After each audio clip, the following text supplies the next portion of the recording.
अच्छा सर, बचपन बचपन कैसा था? स्कूल का दौर कैसा था? देखिए बचपन मेरा जो था वो मैं क्योंकि मेरे फादर आ गए थे कराची तो अम्मी अकेली थी अच्छा। तो वो बहुत ज़्यादा प्रोटेक्टिव थी तो वो एक बस स्कूल और वापस और एक कमरे में वो बंद कर देती थी मुझे और तो मुझे बहुत ज़्यादा प्रोटेक्ट करके रखती थी। स्कूल का कोई वाकया याद है आपको? स्कूल के वाकयात बहुत सारे हैं, पता नहीं आपको अपनी शक्ल देखने का शौक है या नहीं है। नहीं मुझे मुझे नहीं। बहुत मुझे था मैं अभी भी आप मुझे शीशा दिखाएंगे तो मैं उसमें तो उस जमाने में ना एक बड़े बड़े ग्लासेस आए, गो ग्लासेस, अब फिर आ गए हैं शायद जी। वो बड़े बड़े ग्लासेस थे तो अब मैं अपनी सीढ़ियाँ तीसरे मंजिल पे मेरी क्लास थी तो सीढ़ियों पे खड़े होने निगरानी के लिए टीचर्स खड़े होते थे जी। तो वहाँ एक यंग टीचर आई बहुत, उनका नाम तो अभी मैं नहीं बताऊँ, तो उनके पास वो ग्लासेस थे, उस पर मुझे अपनी शक्ल दिखाई देने लगी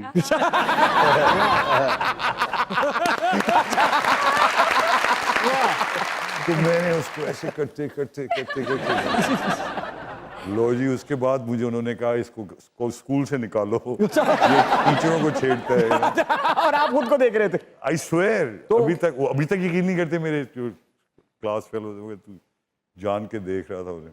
तो सर आपकी अदाकारी का सफर कैसे शुरू हुआ? पहला कदम, क्योंकि आप तो क्रिकेटर थे और सुना है आप बड़ा कोई स्कोर किया करते थे और बड़ा क्या जबरदस्त, मतलब और आपको यकीन था इस बात का कि मैंने तो पाकिस्तानी टीम में आना ही आना है, सुनने में ये आया? नहीं देखिए, जिस जगह हम नासिराबाद में जहाँ मैं पला बड़ा, कराची जब चले गए हम, तो वहाँ क्रिकेट बहुत ज़्यादा हुआ करती थी, मियाँ दाद ये वो सब वहीं के हैं, वहाँ एक माहौल था तो ये नेचुरल था कि मैं भी खेलता, मुझे बहुत ज़्यादा शौक भी था, मैं मेहनत भी करता था, मगर साथ साथ मुझे इसका भी बहुत शौक था, टेलीविज़न का, फिल्म का, ड्रामे का। तो मुझे ज़्यादातर अदब से बहुत लगाव था, मैंने इसी वजह से इंग्लिश लिटरेचर में मास्टर्स किया। क्या बात। और क्योंकि मैं ड्रामा फिर पढ़ चुका था और उसमें एक तो ये एक दो ही चीज़ें, या तो मैं क्रिकेटर बन जाता जो मैं नहीं बना बिल्कुल, फिर मैं दूसरा था कि मैं एक राइटर बनता। क्रिकेटर क्यों नहीं बने?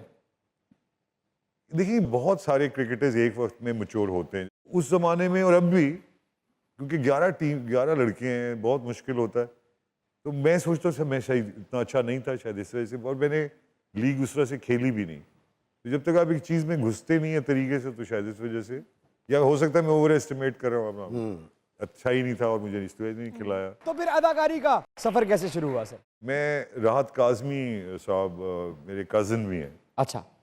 हम एक मैगज़ीन में मैंने काम शुरू किया था, उसमें राहत साहब भी थे, उन्होंने कहा कुछ करें तो थिएटर शुरू किया उन्होंने। एक कैरेक्टर उन्होंने वो भूल गए, इतना छोटा था वो कि वो भूल गए कि किसको कैरेक्टर को रखना है, मुझे दे दिया उन्होंने, वो एक से दूसरी जगह जाना था, वो इतना लोगों को पसंद आया कि देखिए मैं आज यहाँ बैठा हुआ हूँ। कैसे, क्या था वो? सिर्फ गुजर रहा था? बस एक जुमला कहना था, मुझे अभी तक याद है, वो कहता क्या शोर कौन हो रहा है, तो ऊपर से आवाज आती है चुप करो ए टुल्ले, मैं कमिश्नर से शिकायत लगा दूंगा, तो कहता है कमिश्नर नहीं भेजा है मुझे। तो इस तरह का जुमला था, वो बहुत लोगों को अप्रिशिएट हुआ, उसकी वजह से फिर राहत ने जो अगला प्ले था उसमें मुझे मेन लीड दे दिया, फिर सायरा ने वहीं देख लिया मुझे, सायरा काज़मी ने, फिर एक पहला उनका प्ले किया खलीज, वो इतना ज़्यादा चला नहीं, फिर आया धूप किनारे, और अभी तक धूप किनारे धूप किनारे तो फिर मैं जर्नलिज्म में था, लेकिन मुझे लगा कि अब ये, क्योंकि उस ज़माने में एक टीवी था और बहुत ही कम पैसे देते थे, 500 रुपया देते थे, 400 रुपया पर एपिसोड, और वो भी कभी कभी नहीं मिलता था। Acting was never a career in Pakistan, मुझसे सब अभी भी लोग पूछते हैं और क्या करते हैं, और पूछना भी चाहिए। तो ये जब प्राइवेट आया तो हमें उम्मीद हुई कि आप इस